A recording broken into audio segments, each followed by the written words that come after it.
Hi everyone, this is Andrew and welcome back to my channel. Today we are discussing what is data science. And according to Harvard Business Review, data scientist is the sexiest job of 21st century. So that's why I've chosen it, though it didn't help me much, but at least I'm doing some fun at work.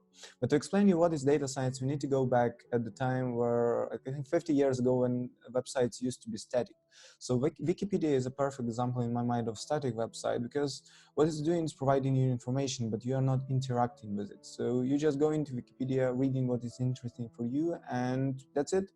And closing the Wikipedia, you are leaving no traces. But then websites became dynamic. Dynamic means that you can interact with the website. So you could see the timetable of your trains, but you also could order a ticket there. And interactive websites, you had to log in to do something. And that's the time where the data is being collected. So now you have your profile on a website, and the website knows something about you, knows what you are buying, what you are watching, and this data is being stored. And that's the very beginning of the data scientist role in its common nowadays understanding. So there was a person who will go to the SQL database, usually where it's stored, query some data, see what's in data, define some business problems, let's say increase sales. Yep. And then try to extract some insights from the data, build a predictive model, deploy this model, run some A/B testing, see if sales really increased. If they increased, present the awesome results to the management, and the model will be deployed to production and start working. So that's how data science worked up until 2010, I think, when we entered the era of big data and social web. So according to Moore's law, computational capabilities are doubling every 2 years. And that leads to be able to create more data, to store more data. And actually in 2000, starting from 2010, our web became social. So we all have accounts in Facebook, in Google, where we're entering all of the websites as a single identity. So we are present everywhere. We are liking, we are reposting, we are giving our fingerprints all over the world, or all over at least the web world. And this led to increasing amounts of data that no computer, even supercomputer, can handle. And this led to creation of the distributed systems, such as Hadoop and Spark. And those led to creation of clouds. And we've seen the hype in big data around 2013, and big data was growing all from this time. And now, if you look at the data science, big data itself is about collecting and handling the data, but it's not the primary goal. The primary goal is to start getting some information and wisdom from the data.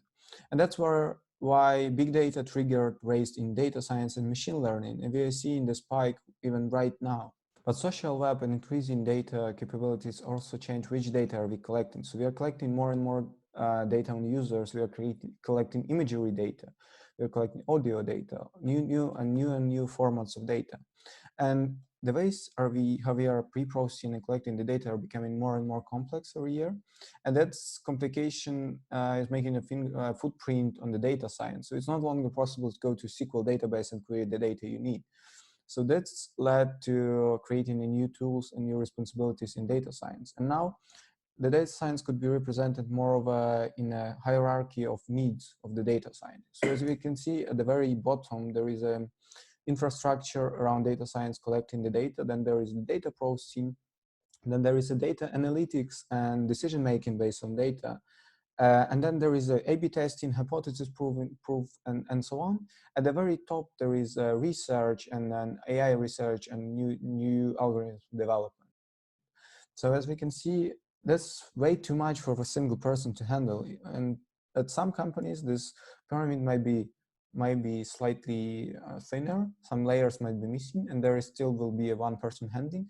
But if you're working at Google, for example, you will have a whole team working on each of the layers here. And as we can see, that's led to creation of new job titles. So nowadays, we don't have a single data scientist doing everything. We have data infrastructure engineers working with the data infrastructure, setting up the logging, setting up data collection, while the data that was generated from this point is being taken to data engineers who transform the data, extract, transform, and load the data, and keep it in a format that data scientists and analysts could consume.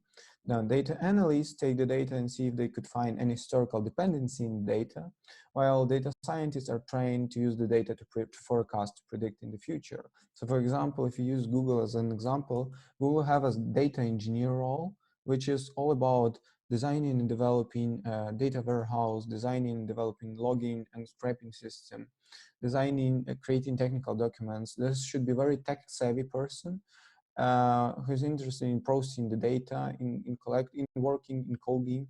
So that's about data engineers. While, for example, we have a data scientist role as well, and their responsibilities will be mostly communicating with the business, uh, using the data and deriving some insights. They should have a domain knowledge in particular domain. For a big company, they need to operate large scale data sets, and also they need to be able to transform their decisions and what they find in the data to business decisions and communicate them with product managers. So this is very cross-disciplinary field. So they need to be able to code, they need to be able to have some skills in math, and also business side and communicational skills. Also, there is a machine learning engineer, which is basically software engineer with the interest in and skills in machine learning. Machine learning engineers are working with research engineers to take the experimental code and make it production ready. So research engineers will usually work in to have a R&D like activities. That's usually PhD people who are just trying to combine every piece of research, new data, and create a novel approach to existing problems or create a new problem. And they will write experimental code, so they will be very from academia. They don't have that much software engineering skills. They don't have so much coding skills. Their preference and their strong side will be their academia background, their research. That's about the positions that you could see. It's not the ultimate guide. There are many more. Depending from company to company, the job description might change and the responsibilities might change. For a smaller company, you tend to have less job titles. For a big company, they tend to be very specialized. For example, in Google, you could have computer vision researchers, not even deep learning researchers. So if you are entering the field of data science right now, I think it's important to define for yourself at which size of a company you would like to work at, and also to define what is interesting for you and start maybe tackling the problem more narrowly. And maybe you want to be a machine learning engineer, maybe you want to be a research scientist. So all those require a very different skill set and very different courses to take and very different actions to take. So it's important to understand the difference and important to understand the requirements. But I think it's still very exciting field to be. Meanwhile, please let me know which data related job you like the most, and subscribe, like, comment. I don't need to tell you. See you. Bye bye.